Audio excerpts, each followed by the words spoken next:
Naga Emas Danau Ranau, bagian pertama, hutan larangan. Kampung Sukau mendadak mencekam. Sore ini seorang pencari kayu melaporkan kepada kepala kampung bahwa temannya hilang di hutan. Ini bukan pertama kalinya warga hilang di hutan. Berapa bulan yang lalu, seorang lelaki setengah baya yang tinggal di perbatasan kampung juga tidak pulang-pulang ke rumahnya. Lelaki parubaya yang hidup sebatang kara itu, menurut laporan tetangga, tak pernah lagi terlihat sejak beberapa waktu yang lalu.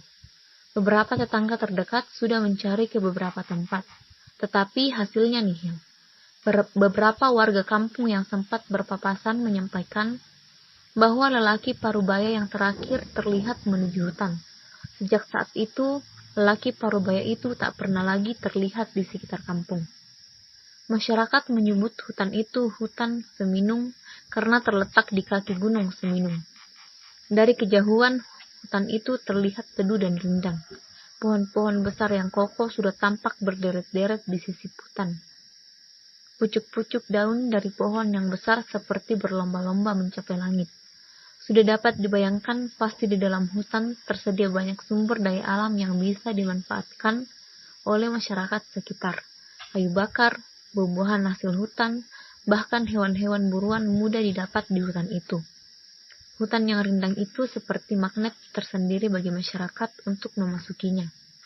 Pencari kayu bercerita bahwa 3 hari yang lalu dia dan seorang temannya berniat mencari kayu bakar di hutan bagian selatan.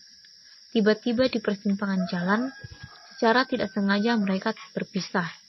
Setelah mencari ke segala arah, dia tak kunjung menemukan temannya tersebut. Si pencari kayu itu kemudian memutuskan untuk segera pulang dan melaporkan kejadian itu kepada kepala kampung. Alangkah terkejutnya kepala kampung mendengar laporan warganya. Pasalnya, sejak hilangnya lelaki parubaya beberapa bulan yang lalu, kepala kampung sudah beberapa kali mendapat laporan bahwa warganya juga kehilangan beberapa hewan ternak yang mereka gembalakan di sekitar hutan Seminung. Kepala kampung segera menyusun rencana untuk menemukan warganya yang hilang sekaligus menemukan hewan-hewan ternak penduduk yang juga hilang. Keamanan di kampung ditingkatkan.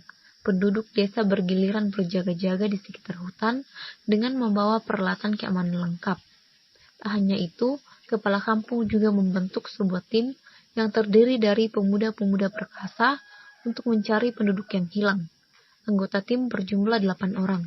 2 orang menuju ke timur, 2 orang menuju ke barat, 2 orang menuju ke utara, dan 2 orang ke selatan. Pagi hari setelah ayam jantan berkokok, tim yang dibentuk pun dilepas oleh kepala kampung menuju hutan. Di persimpangan mereka berpisah, masing-masing menuju ke arah yang sudah disepakati. 2 pemuda yang ditugasi ke arah utara menyampaikan bahwa mereka tidak menemukan apapun sepanjang perjalanan.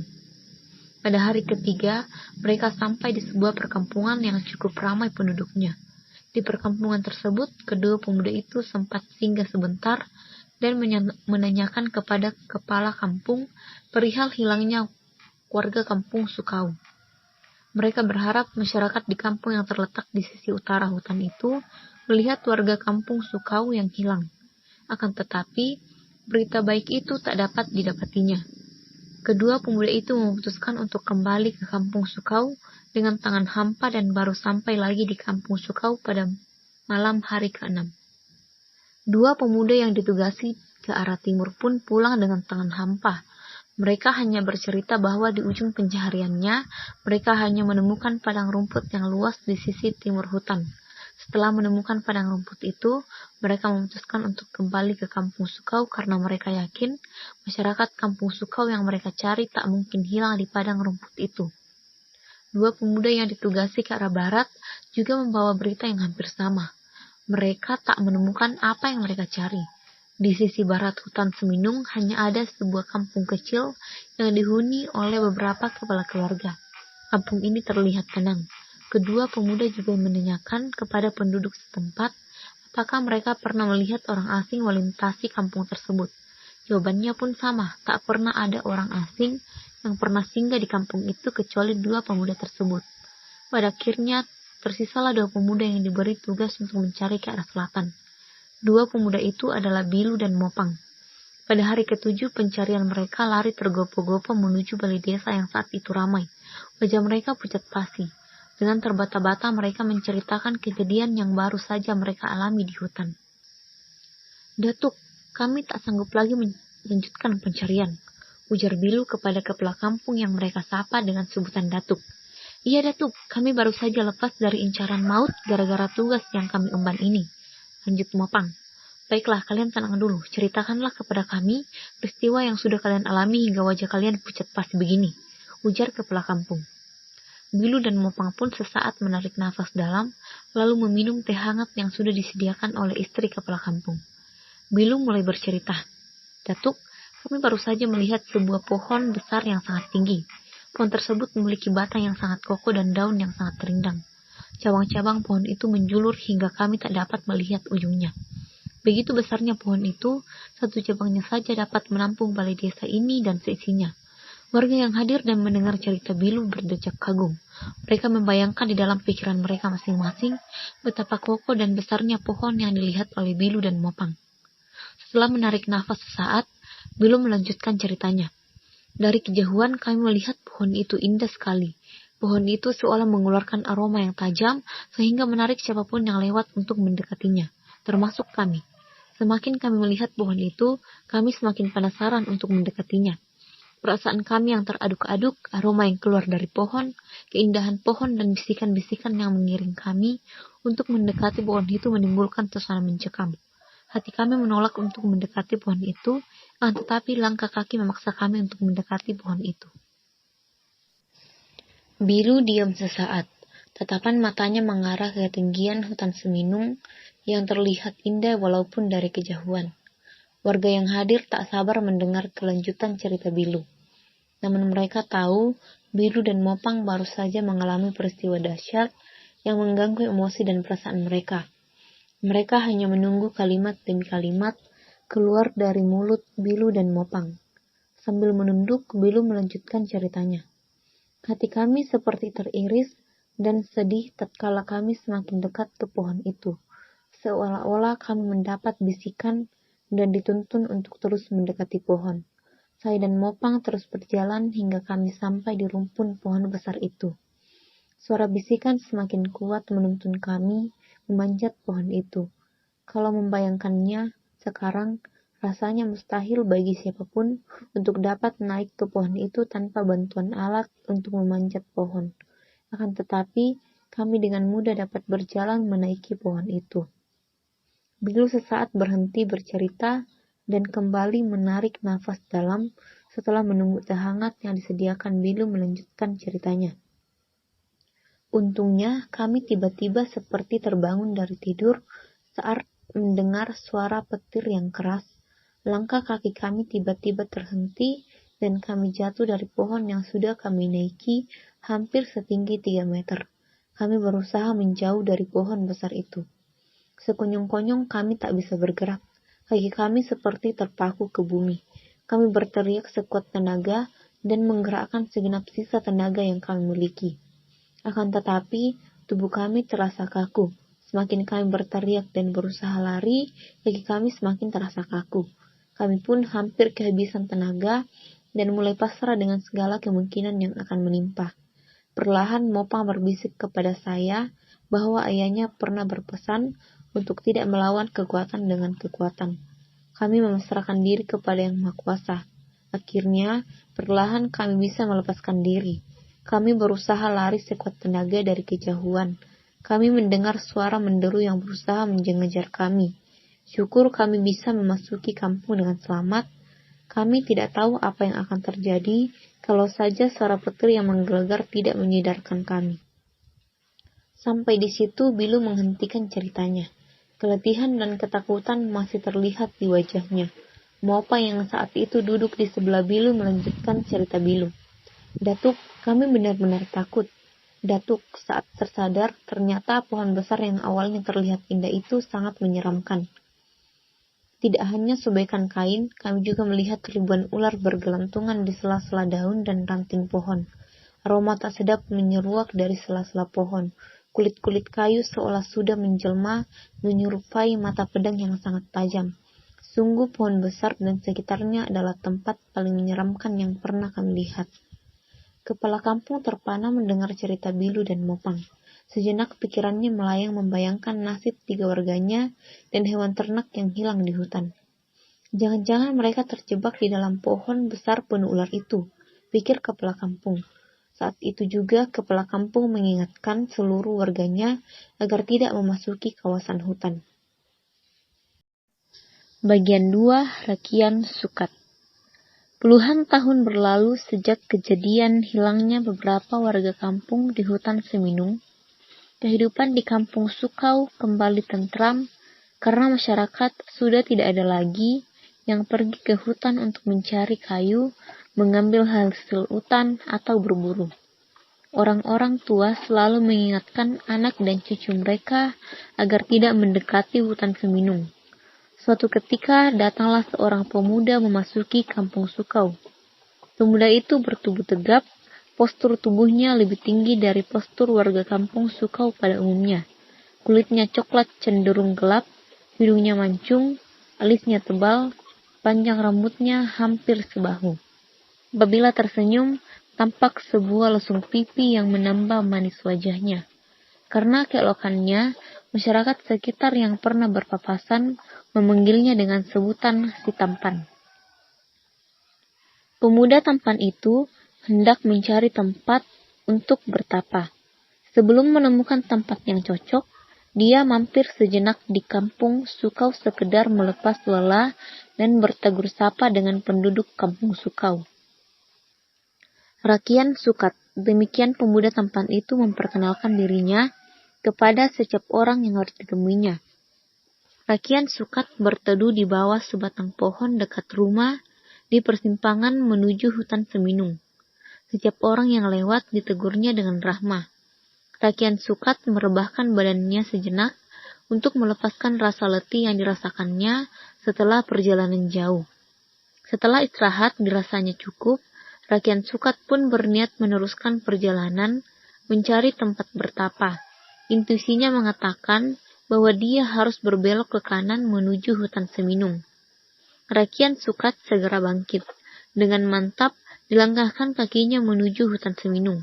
Akan tetapi, baru beberapa langkah beranjak dari tempat dia beristirahat, Rakian Sukat tertegun karena tiba-tiba dari arah berlawanan seorang laki-laki tua berjanggut putih berjalan tergopoh-gopoh ke arahnya.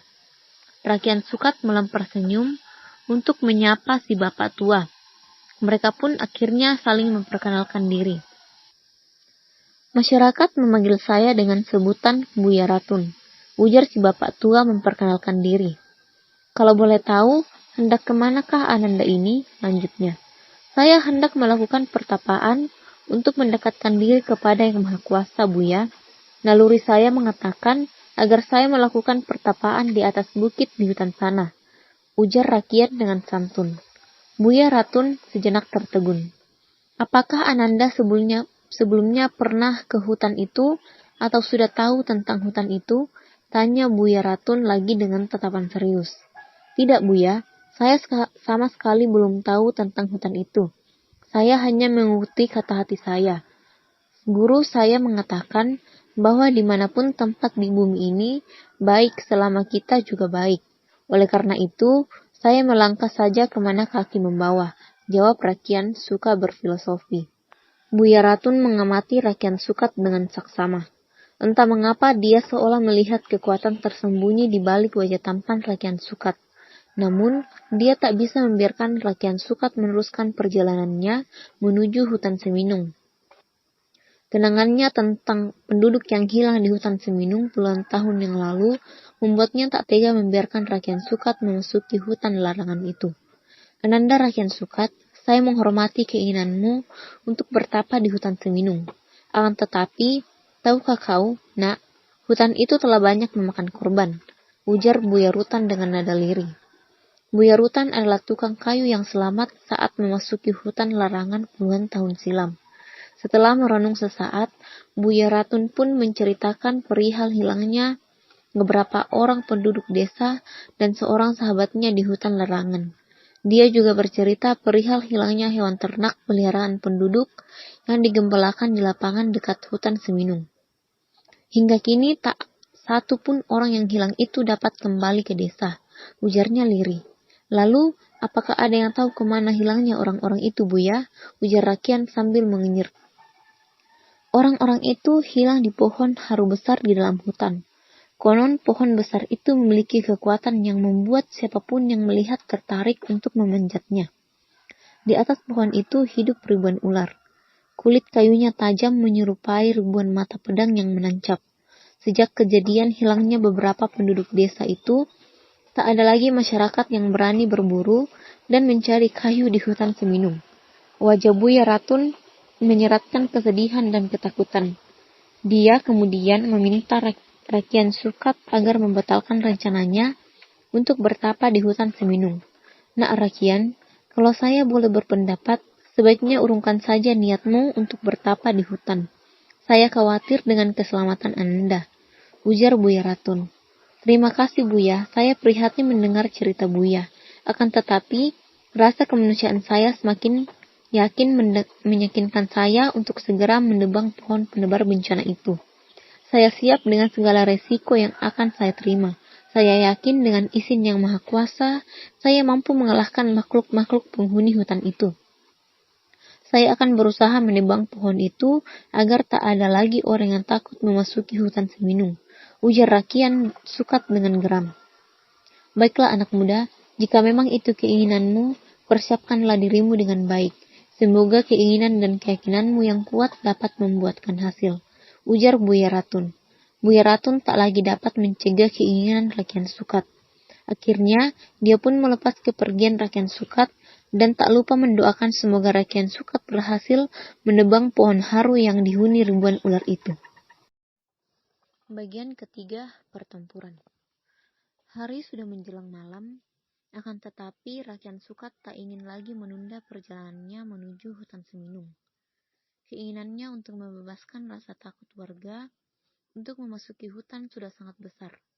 Rakian Sukat segera mohon diri kepada Buya Ratun untuk melanjutkan perjalanannya menuju hutan. Rakian yakin, dengan izin yang maha kuasa, dia mampu menebang pohon besar yang diduga dijaga oleh siluman ular itu.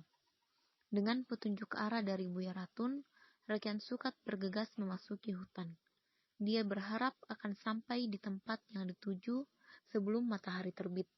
Rakian Sukat tahu persis bahwa ular-ular di pohon haru akan buta pada siang hari.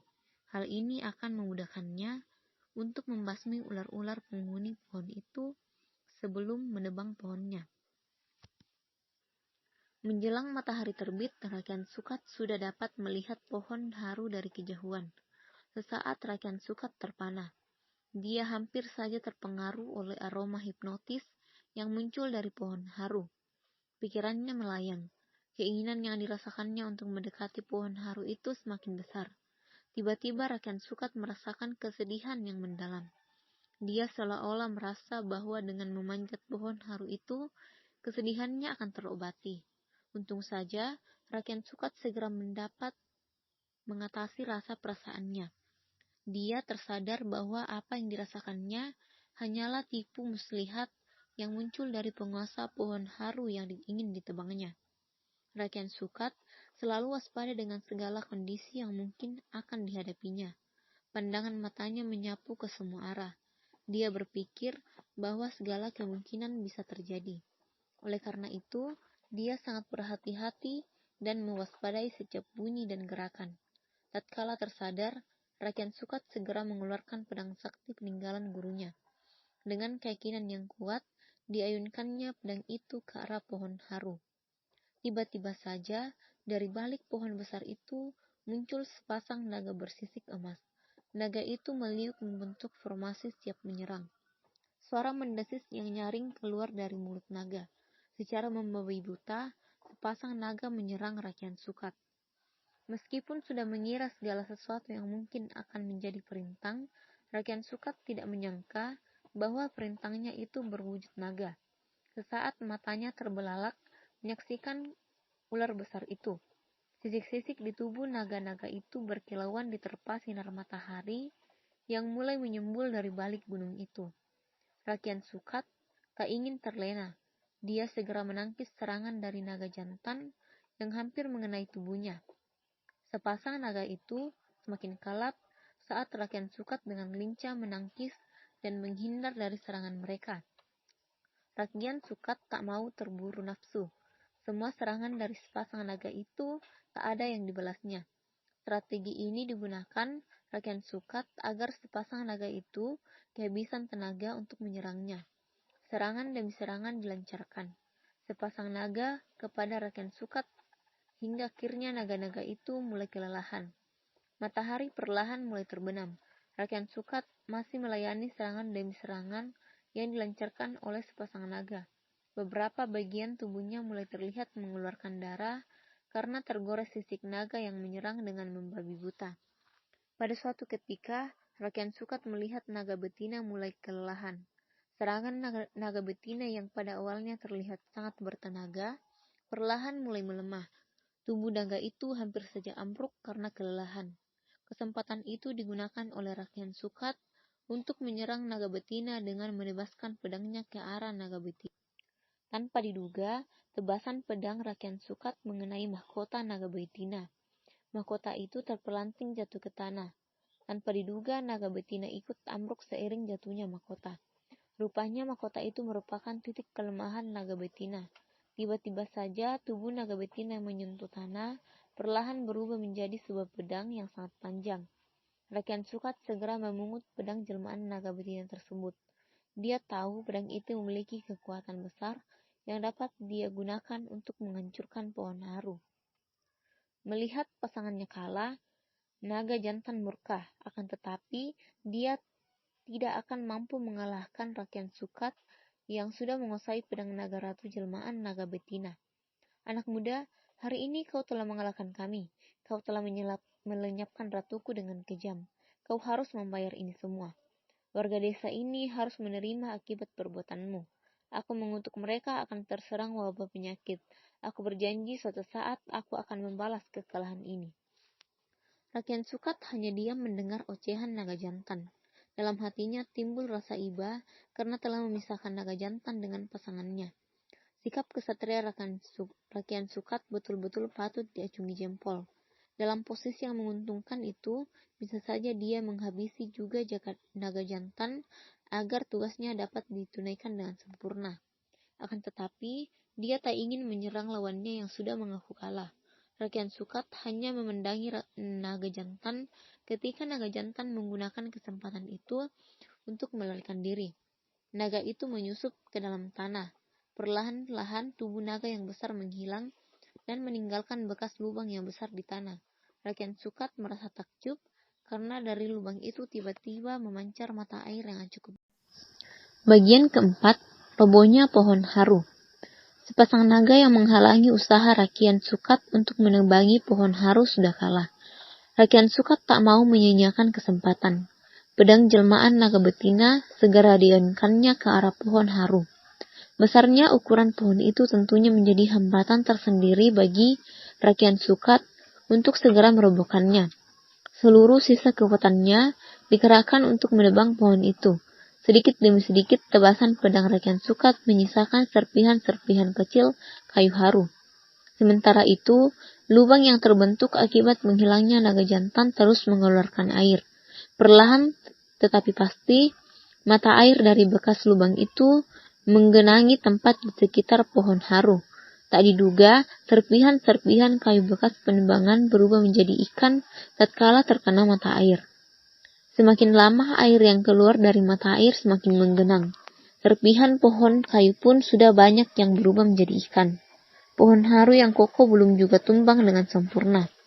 Rakyat Sukat berpikir apabila pohon itu tidak segera tumbang, dia akan ikut tenggelam bersama pohon raksasa itu karena air yang keluar dari lubang bekas naga menghilang semakin deras dan membentuk genangan yang semakin dalam. Rakyat Sukat hampir saja menyerah. Tenaganya sudah terkuras habis, tetapi tugasnya belum selesai. Rakyat Sukat pun akhirnya memasrahkan diri kepada Yang Maha Kuasa dan memohon pertolongannya. Ya Tuhan, saya datang ke hutan ini dengan niat baik. Saya ingin membantu masyarakat di sekitar gunung ini. Keberadaan pohon ini telah menjadi penyebab ketakutan bagi masyarakat untuk tidak lagi mengambil berkah dari alam dari hutan ini. Hamba tak ingin usaha ini sia-sia ya Tuhan. Hamba mohon kirimkanlah angin agar ke hutannya dapat membantu merobohkan pohon haru ini. Tak lama berselang, Yang Maha Kuasa mendatangkan angin yang sangat kencang. Perlahan pohon haru mengeluarkan suara berderik, menandakan beberapa bagian dari pohon itu mulai patah. Tak perlu waktu lama, pohon besar mengeluarkan suara berdebam saat jatuh menyentuh tanah. Cabang-cabang pohon terhempas jatuh ke tanah. Lubang-lubang panjang bekas hempasan cabang pohon yang jatuh perlahan juga dialiri air yang sudah memenuhi area sekitar pohon. Lubang-lubang memanjang itu kemudian membentuk sungai-sungai kecil. Air yang mengalir di sungai itu ada yang berhulu di danau yang berbentuk karena genangan air dari mata air yang memancar, ada juga yang bermuara ke sana. Air terus memancar dari lubang bekas menghilangnya naga jantan. Tempat yang tadinya kering sekarang telah dipenuhi air. Genangan air itu akhirnya membentuk kolam besar hingga sebesar danau. Ikan-ikan kecil jelmaan dari serpihan kayu dari pohon haru yang ditebang pun mulai memenuhi kolam. Sementara itu, Rakyat Sukat berusaha mencari tempat yang kering agar tak tenggelam ke dasar kolam. Semakin jauh menghindari genangan air, Rakyat Sukat pun hampir sampai di kampung Sukau. Ketika genangan air tak lagi semakin luas, Rakyat Sukau berhenti dan beristirahat sejenak. Kelelahan yang memuncak membuat Rakyat Sukat tertidur di bawah sebatang pohon.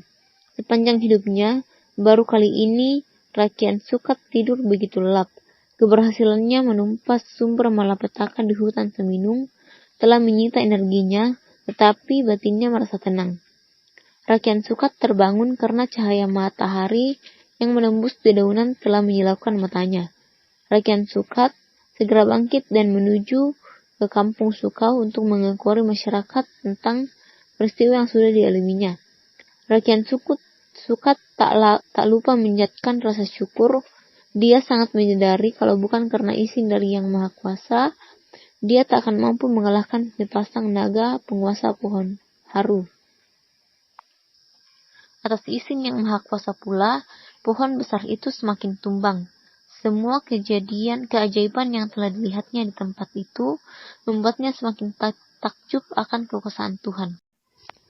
Bagian 5, Sri Paduka Raja. Rakyat Sukat telah menyelesaikan tugasnya. Sudah saatnya dia kembali melanjutkan perjalanan. Akan tetapi, Rakyat Sukat berencana singgah di kampung Sukau untuk memberitahukan kepada kepala kampung dan penduduk sekitar bahwa sepasang naga bersisik emas yang selama ini menunggu pohon haru sudah dikalahkannya. Pohon haru itu pun kini sudah tumbang. Warga bahkan dapat memanfaatkan ikan yang terdapat di danau yang berbentuk di bekas pohon itu. Rakyat Sukat segera melangkahkan kakinya menuju kampung Sukau. Dia langsung menuju balai desa tempat biasanya warga sering berkumpul. Rakyat Sukat datang, teriak beberapa warga. Dari kejauhan Rakyat Sukat pun mendengar teriakan itu. Warga yang berkumpul di balai desa mulanya hanya beberapa orang, kini menjadi ramai. Balai desa itu tak hanya dipenuhi oleh warga kampung Sukau, banyak sekali masyarakat dari seantero negeri yang hadir di balai desa. Rupanya keberhasilan Rakyat Sukat mengalahkan sepasang naga terdengar hingga seantero negeri. Buya Ratun sebagai sesepuh desa rupanya telah menceritakan kepada warga desa perihal tujuan Rakyat Sukat ke hutan Seminung. Sebagian besar dari mereka penasaran dengan kedatangan Rakyat Sukat. Mereka ingin tahu apa yang sudah dilakukan Rakyat Sukat di hutan Seminung. Bukan hanya kepala kampung Sukau yang hadir saat itu, melainkan hampir semua kepala kampung di sekitar kampung Sukau sudah menunggu Rakyat Sukat di balai desa itu. Rakyat Sukat datang dengan wajah berseri-seri, melihat roman muka yang demikian, warga semakin tak sabar. Rakyat Sukat disuguhi minuman dan dipersilakan untuk duduk. Toh, tak lama kemudian, Buya Rutan segera bertanya kepada Rakyat Sukat. Anak muda, tolong ceritakan kepada kami Apakah penghuni pohon haru sudah kau kalahkan? Sudah, Buya.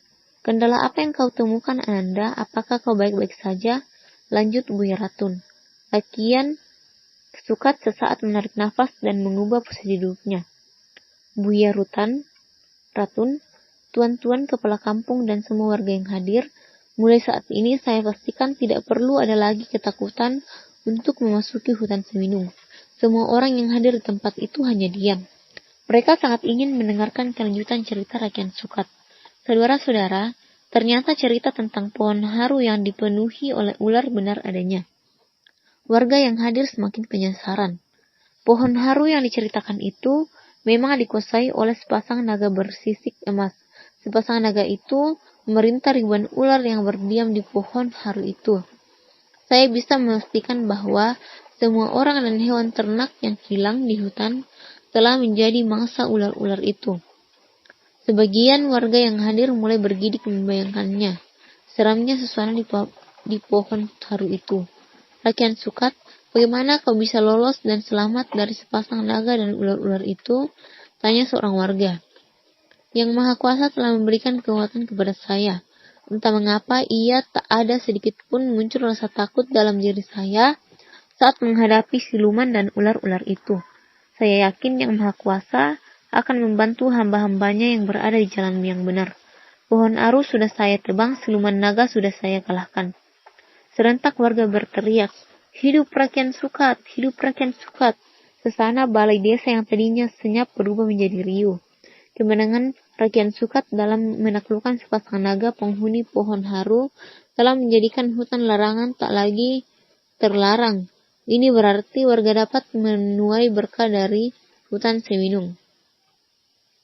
Saat itu juga, semua orang dan semua kepala kampung yang hadir langsung meminta Rakyat Sukat untuk menjadi raja di daerah mereka. Seluruh warga yang hadir serempak mengelu-elukan Rakyat Sukat tanpa dikomando. Mereka setuju Rakyat Sukat menjadi raja. Rakyat Sukat tak bisa menolak keinginan warga sekitar Gunung Seminung. Dia akhirnya menerima tawaran itu. Barang jelmaan naga betina selalu menemui dalam setiap langkahnya. Barang itu bukan diberi nama pedang ratu. Bahkan diberi nama pedang ratu. Waktu pun berlalu. Rakyat Sukat memerintah dengan adil dan bijaksana. Rakyat Sukat memusatkan kerajaan atau di kampung Sukau. Kampung yang dulu tidak begitu ramai sekarang sudah menjadi pusat kerajaan yang membawakan kampung-kampung di sekitarnya dan di sekitar hutan Seminung. Tempat tumbuhnya pohon haru yang telah berbuah menjadi danau mendatangkan keuntungan bagi rakyat yang dipimpin oleh Rakyat Sukat. Penduduk negeri memanfaatkan ikan-ikan jelmaan kayu haru untuk dikonsumsi. Demikian rakyat pun menjadi tentram dan sejahtera. Bagian ke-6, penyakit kutukan. Sejak Rakyat Sukat berhasil mengalahkan sepasang naga dan merobohkan pohon haru, sudah tidak lagi warga yang takut memasuki hutan. Kehidupan ekonomi warga kampung Sukau dan sekitarnya semakin maju. Setiap hari, ada saja warga kampung Sukau yang kembali dari hutan dengan membawa hasil hutan seperti kayu dan buah-buahan. Banyak juga yang pulang membawa hasil danau berupa ikan. Kampung Sukau akhirnya dikenal sebagai kampung yang kaya hasil alamnya. Banyak warga kampung lain yang juga ikut menikmati hasil alam dari hutan Seminung. Beberapa di antara orang yang datang ke hutan Seminung malah membangun tempat tinggal di sekitar danau di hutan Seminung. Kehidupan di kampung Sukau dan sekitar hutan Seminung menggeliat ke arah kemajuan. Kampung yang tadinya sering lenggang, kini mulai ramai. Dari pagi hingga sore bahkan malam hari, warga kampung melakukan berbagai aktivitas. Tak jarang terdengar suara musik bertalu dari rumah warga yang sedang melaksanakan pesta setelah selesai memanen hasil kebun dan sawah. Suatu ketika, ketenangan negeri tersebut kembali terusik. Pada suatu senja, beberapa penduduk melihat seekor naga bersisik emas di sekitar danau. Tak lama berselang, penduduk yang melihat kemunculan naga itu pun terserang penyakit aneh. Tiba-tiba saja kulit mereka menjadi merah seperti terbakar. Kaki dan tangan mereka sulit digerakkan. Mata mereka pun tidak dapat melihat dengan jelas. Semakin hari, semakin banyak saja warga yang terserang penyakit aneh tersebut. Tabib dari berbagai wilayah didatangkan untuk menanggulangi wabah penyakit yang sedang melanda kampung itu. Namun, tak ada satupun tabib yang mampu menyembuhkan mereka. Berbagai ramuan pemberian para tabib, baik yang diminum maupun yang dioleskan, tidak menunjukkan khasiatnya. Penyakit yang diderita warga malah bertambah parah. Korban mulai berjatuhan. Beberapa warga yang terserang penyakit aneh itu akhirnya meninggal karena tak sanggup menahan sakit. Berita mengenai wabah penyakit aneh yang melanda penduduk negeri pun sampai juga ke telinga Rakyat Sukat. Rakyat Sukat ikut merasakan penderitaan yang dialami warganya. Dengan bekal ilmu pengobatan yang dimilikinya, Rakyat Sukat mencoba membantu warga yang terkena penyakit aneh itu. Akan tetapi, usaha Rakyat Sukat pun tidak membuahkan hasil. Rakyat Sukat hampir putus asa. Semakin hari semakin banyak saja warga yang menderita penyakit langka. Aku tak boleh hanya berdiam diri jika tak ingin penduduk kampung ini punah, gumam Rakyat Sukat. Dia terus mencoba memutar otak, mencari berbagai cara untuk menyembuhkan penderitaan rakyatnya. Hingga pada suatu ketika, Rakyat Sukat sekonyong-konyong teringat akan kutukan naga jantan sebelum berhasil melarikan diri. Rakyat Sukat pun yakin bahwa kutukan naga jantan itulah yang sedang dialami warganya. Rakyat Sukat mendapat laporan bahwa akhir-akhir ini kejahatan merajalela di kampungnya. Hal ini disebabkan meningkatnya kehidupan ekonomi masyarakat yang tidak diimbangi dengan bimbingan moral dari orang-orang tua. Anak-anak muda mulai terbiasa meminum minuman keras. Perkelahian antar warga semakin sering terjadi karena berebut hasil hutan dan danau. Bahkan terdengar juga kabar seorang kakek meninggal dunia karena terperosok ke dalam lubang perangkap hewan yang dibuat anak-anak muda di dekat danau di hutan Seminung. Sebagai raja, Rakyat Sukat belum mengurusi masalah kejahatan yang merajalela di wilayah kekuasaannya. Rakyat Sukat lebih memfokuskan diri pada upaya menyembuhkan warga yang dijangkiti penyakit aneh. Akan tetapi, Rakyat Sukat tetap bertekad menjadikan daerah kekuasaannya sebagai negeri yang makmur, tentram, dan aman. Rakyat Sukat akhirnya bertapa di Gunung Seminung, memohon petunjuk yang Maha Kuasa agar rakyatnya terbebas dari wabah penyakit aneh yang Ya Tuhan, hamba mohon ampun karena sebagai raja, hamba telah lalai melindungi dan membimbing rakyat hamba untuk selalu mensyukuri nikmat-Mu dan selalu berbuat baik kepada alam dan kepada sesama manusia. Kelalaian hamba ini telah menyebabkan naga jantan menjatuhkan kutukannya yang menyebabkan rakyat hamba diserang wabah penyakit. Hamba tahu hanya Engkaulah yang mampu mencabut penyakit itu dari rakyat hamba. Hamba mohon ya Tuhan, berilah hamba petunjuk bagaimana penyakit itu bisa lenyap dari rakyat hamba. Ucap Rakyat Sukat memohon pertolongan yang Maha Kuasa.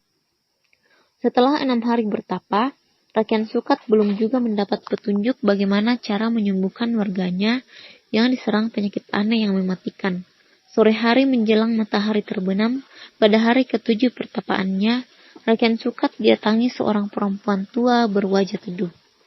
Anak muda, sekarang waktunya engkau bangun dan menyelamatkan rakyatmu. Datanglah ke danau tempat engkau mengalahkan sepasang naga. Di sana masih tertancap pohon haru tempat engkau dulu bertempur. Salah satu akar pohon itu berada di dalam gua dekat danau. Hanya akar pohon itulah yang dapat menyembuhkan rakyatmu dari penyakit kutukan naga jantan. Bisik perempuan itu di telinga Rakyat Sukat. Perempuan itu pun kembali menghilang. Rakyat Sukat segera bangkit dan mengakhiri pertapaannya. Dia tak mau menyanyiakan waktu, maka dengan segera dia pun menuju danau di tengah hutan. Mengambil akar kayu haru yang telah tenggelam di dasar danau tentunya bukan perkara mudah bagi Rakyat Sukat. Berdasarkan petunjuk yang Maha Kuasa, salah satu akar kayu tersebut berada di sebuah gua gaib. Gua itu hanya dapat terlihat jika diberikan tumpal sepasang kerbau putih yang harus disembelih saat purnama. Penyerahan kurban itu tak boleh lewat dari waktu yang ditetapkan. Paling lambat, sebelum matahari terbit menggantikan bulan purnama, sepasang kerbau putih itu sudah harus disembelih. Jika waktu pengorbanan tidak sesuai dengan waktu yang telah ditetapkan, bumi akan murka sehingga terjadi gempa. Sepulang dari bertapa, Rakyat Sukat mengumpulkan rakyatnya di alun-alun istana. Dia kemudian memberikan pengumuman kepada rakyatnya. Rakyatku yang budiman, penyakit yang sedang diderita saudara-saudara kita di negeri ini adalah penyakit kutukan naga jantan. Saya minta maaf karena telah lalai tidak mengingatkan kalian untuk selalu berbuat baik. Saya juga telah lalai tidak menjaga negeri ini agar selalu aman, tentram, dan damai. Penyakit kutukan ini hanya dapat diobati dengan akar pohon haru yang terdapat di dalam gua di tepi danau. Saya memerlukan seekor kuda hitam yang memiliki tanda putih di punggungnya untuk dikendarai agar saya dapat menembus gua yang tak terlihat secara kasat mata itu. Siapa saja di antara kalian yang memiliki kuda yang saya maksud, akan saya beri 50 keping uang emas sebagai pengganti. Mendengar pengumuman itu, warga yang hadir langsung berpandangan. Mereka ingin tahu apakah ada yang memiliki kuda hitam seperti yang diinginkan Rakyat Sukat. Tiba-tiba seorang remaja tanggung berteriak lantang, "Tuanku Rakyat Sukat, di rumah saya ada seekor kuda hitam seperti yang Tuan maksud. Tuanku boleh menggunakannya untuk menembus gua itu." Remaja itu kemudian berlalu meninggalkan kerumunan orang. "Anak muda, tunggu, siapa namamu? Ini ambillah bayaran untuk kerbau betinamu." "Saya Samin, Tuanku." "Maaf, Tuanku, saya tidak mengharapkan imbalan itu. Saya hanya ingin wabah penyakit di negeri kita ini segera lenyap. Saya akan mengambil sepasang kerbau itu dan membawanya kemari." "Baiklah Samin, bawalah segera kerbau itu kemari. Kita hanya punya waktu sampai esok sebelum fajar untuk menemukan akar pohon." Rakyat Sukat, Samin, dan beberapa warga kampung Suka pun segera membawa sepasang kerbau putih ke tepi danau dan menyembelihnya. Mereka yang hadir melayangkan pandangan ke sekitar danau untuk mencari tahu dari arah mana danau gaib itu akan muncul. Tiba-tiba saja seorang lelaki tua yang mengenakan ikat kepala hitam menunjuk ke arah timur. "Tuanku, lihat itu, mungkin gua itulah yang sedang kita cari." Tanpa berpikir panjang, Rakyat Sukat segera berlari ke arah gua dengan kencang. Di pintu gua Rakyat Sukat disambut oleh naga jantan yang pernah dikalahkannya dulu. Sesaat Rakyat Sukat terpana. Dia tidak menyangka akan berhadapan lagi dengan naga jantan yang dulu pernah menjadi lawannya. Rakyat Sukat hampir kewalahan menghadapi serangan-serangan yang dilancarkan oleh naga jantan. Rakyat Sukat pun mengeluarkan pedang naga ratu, senjata andalannya. Naga jantan tak dapat membalas serangan-serangan yang dilancarkan Rakyat Sukat dengan pedang naga ratunya. Naga jantan pun menyerah kalah. Sejak saat itu dia pun tunduk kepada Rakyat Sukat. Rakyat Sukat sengaja tidak membunuh naga jantan itu karena hendak menjadikannya sebagai penjaga gua gaib dan danau. "Tuanku Rakyat Sukat, mulai saat ini hamba akan patuhi semua perintahmu." "Terima kasih, Tuanku masih membiarkan hamba tetap hidup," ujar sang naga. "Ya naga, saya memang tidak berniat untuk membunuhmu. Engkau berhak untuk terus hidup di tempat ini dan menikmati duniamu. Akan tetapi, jika engkau tak berkeberatan, saya ingin engkau tetap di sini untuk menjaga gua dan danau ini," ujar Rakyat Sukat. "Baiklah Tuanku, hamba akan mengikuti apapun yang Tuanku katakan," jawab sang naga. "Terima kasih naga. Kalau engkau melihat kejahatan di negeri ini, perlihatkanlah dirimu agar masyarakat selalu waspada. Namun jangan sekali-kali engkau mengganggu warga yang tidak berbuat jahat," pesan Rakyat Sukat. "Baiklah Tuanku, tentu saja itu berarti jika naga jantan menampakkan dirinya, wabah penyakit akan muncul lagi. Tuanku Rakyat Sukat, apabila wabah penyakit suatu saat muncul lagi, hamba hanya sudi mengambilkan akar pohon haru jika diminta oleh anak dan keturunan Tuanku," pesan sang naga. "Baiklah naga, akan saya ingat pesanmu ini." Rakyat Sukat pun segera mengambil akar pohon haru dan segera meninggalkan gua gaib yang dijaga oleh naga. Sungguh ajaib, penyakit aneh yang diderita warga segera sembuh setelah meminum ramuan akar pohon haru yang dibuat oleh Rakyat Sukat. Sejak saat itu, setiap ada kemaksiatan dan kejahatan di sekitar danau, naga jantan bersisik emas menampakkan dirinya dan wabah penyakit pun menjangkiti masyarakat. Saat naga jantan bersisik emas menampakkan dirinya, beberapa orang sakti berupaya menangkap sang naga. Tentu saja usaha ini sia-sia karena naga jantan bersisik emas telah melakukan perjanjian dengan Rakyat Sukat. Akan tetapi, upaya penangkapan itu telah menyebabkan sisik-sisik emas sang naga rontok dan jatuh ke danau. Hal itu menyebabkan air danau terlihat berkilauan saat matahari terik. Sejak saat itu, danau itu pun diberi nama Danau Ranau yang artinya indah dan nyaman.